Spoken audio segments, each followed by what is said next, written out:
بہت سارے لوگوں کو جمع کر دیا گیا، کچھ زندیق آئے تو بادشاہ سلامت رہے، تمام فقہاء کے علماء کو بلا دیا، بتائیں رسول اللہ کی معراج جسمانی تھی یا روحانی تھی، یعنی خواب میں معراج کی تھی یا صرف جو ہے وہ جسم کے ساتھ حضرت تشریف لے گئے تھے؟ تو انہوں نے پہل تو کہا جی جسمانی تھی معراج۔ تو زندیق نے کہا جی مجھے اپنی بات کی سمجھ نہیں آ رہی، میرا ایک سوال ہے آپ سے، سوال صرف اتنا ہے کہ آسمان ہے 7 اور آپ کہتے ہیں آسمان ہے پیاز کے پتوں کی طرح، جس طرح پیاز کے اوپر مختلف تہیں ہوتی ہیں تو آسمان کی مختلف تہیں ہیں، تو اگر معراج جسمانی تھی تو آپ مجھے بتاؤ یہ آسمان پھٹا کیسے اور جب واپس آئے تو یہ جڑا کیسے؟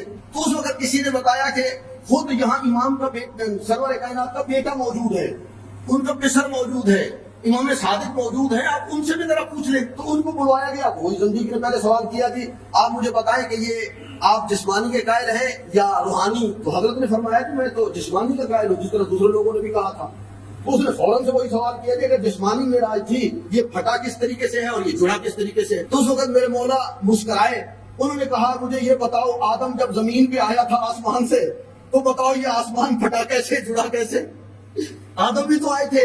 پھر کہا اگر تجھے اس مثال کی سمجھ نہیں آئی تو تو کشتی میں بیٹھا ہوا ہے، کشتی چل رہی ہے سمندر میں، پانی آگے سے پھٹ رہا ہے، کشتی کے گزرنے کے بعد جڑ رہا ہے، مجھے بتا یہ پانی پھٹا کیسے ہے اور جڑا کیسے ہے؟